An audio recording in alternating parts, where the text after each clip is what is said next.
మద్యం, జూదం, కోడి పందాల కోసం పడవలపై వెళ్లి ప్రాణాలు పోగొట్టుకోవద్దని రాజమండ్రి సిటీ ఎమ్మెల్యే ఆదిరెడ్డి శ్రీనివాస్ కోరారు. ఈ మేరకు ఆయన మీడియాకి వీడియో సందేశం విడుదల చేశారు. గోదావరిలో బోటు బోల్తా పడి మృతి చెందిన ఇరువురు కుటుంబ సభ్యులకు ఆయన ప్రగాఢ సంతాపం తెలిపారు. అసెంబ్లీ సమావేశాల్లో ఉండడం వల్ల వెంటనే రాలేకపోతున్నానని, తమ పార్టీ నాయకులు మృతుల కుటుంబాలకు అన్ని విధాలా సహకారం అందించే ఏర్పాట్లు చేశామని చెప్పారు. జరిగిన సంఘటన పట్ల ఆయన తీవ్ర దిగ్భ్రాంతి వ్యక్తం చేశారు. కూటమి ప్రభుత్వం వచ్చాక నగరాలు, గ్రామాల్లో జూదం తదితర చెడు వ్యసనాలు జరగకుండా పోలీసులు కట్టుదిట్టమైన చర్యలు తీసుకున్నారని తెలిపారు. ఇకనైనా చెడు వ్యసనాలకు దూరంగా ఉండాలని ఆయన హితవు పలికారు. అసెంబ్లీ సమావేశాల రీత్యా విజయవాడలో ఉండడం జరిగింది.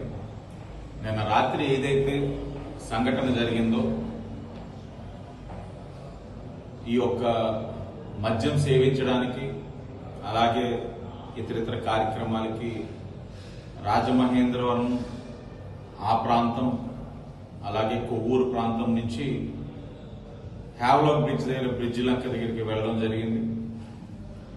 మరి నిన్న డ్రై డే ఎలక్షన్ ఏదైతే ఉభయ గోదావరి జిల్లాల పట్టభద్రుల శాసన మండలి ఎన్నికల కౌంటింగ్ ప్రక్రియ జరుగుతూ ఉన్న సందర్భంగా డ్రై డే. మరి ప్రత్యామ్నాయంగా ఏదైతే పోలీస్ ఒక సర్వేలెన్స్ గట్టిగా ఉండడంతో ప్రత్యామ్నాయంగా ఈ లంకలకి వెళ్ళడం జరిగింది. మరి వెళ్ళిన తర్వాత వస్తుండగా సంఘటన ఏదైతే జరిగిందో, దురదృష్టమైన సంఘటన, మరి ఇద్దరు ఎవరైతే మిలిటరీ కాలనీ రాజమండ్రి రూరల్ సంబంధించిన వ్యక్తి అలాగే రాజమండ్రి సిటీ సింహాచల్ నగర్ సంబంధించిన వ్యక్తి ఈత రాక ప్రాణాలు కోల్పోవడం జరిగింది. వారి కుటుంబానికి నా ప్రగాఢమైన సానుభూతి తెలియజేస్తా ఉన్నా.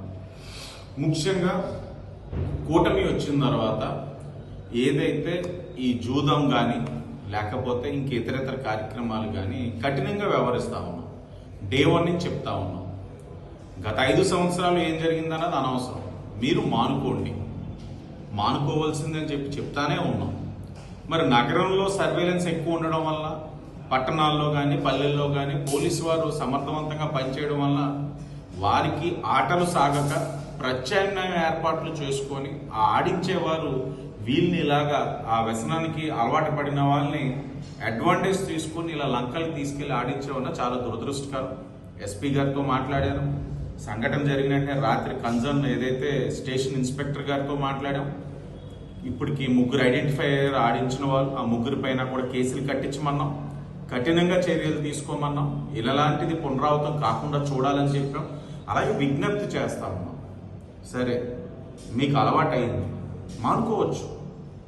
మనిషి తలుచుకుంటే ఏదైనా సాధించవచ్చు. ఈ రోజున మీ యొక్క వ్యసనం ప్రాణం వరకు వచ్చింది. ఈరోజు ప్రాణం కోల్పోయిన వాళ్ళ కుటుంబ సభ్యులు ఏ విధంగా బాధపడుతున్నారన్నది గమనించాలి. వాళ్ళు ఈ రోజున రోడ్డు మీద అర్ధాంతరంగా పడిపోయిన పరిస్థితులు వచ్చి ఉంటాయి. ఇలాంటి పరిస్థితి ఏ కుటుంబానికి రాకూడదు. మీరు ఆ వ్యసనానికి దూరంగా ఉండండి. ఈ కూటమి ప్రభుత్వం ఇలాంటి కార్యక్రమాల్ని ప్రోత్సహించదు. నిన్న డ్రై డే దొరకదు ఎక్కడా మీకు. ఎందుకంటే కూటమి ప్రభుత్వంలోని ఇలాగా ఈ చట్టం ఒక నిర్ణయం తీసుకుంటే దాంట్లోని లొసుకులు దొరకవు మీకు. కాబట్టి మేము చెప్తున్న దానికి గౌరవించి మీరు కూడా సహకరించాలని ప్రజలకు విజ్ఞప్తి చేస్తూ, అలాగే చట్టం దాని పని అది చేసుకుపోయింది. పోలీసు వారు చాలా సమర్థవంతంగా కారణమైన వాళ్ళందరినీ కూడా మల్లాయపాటకు సంబంధించిన 3 అని కూడా చెప్తా ఉన్నారు. వాళ్ళపైన కూడా చర్యలు తీసుకోవడం జరిగింది. కేసులు కూడా కట్టడం జరిగింది.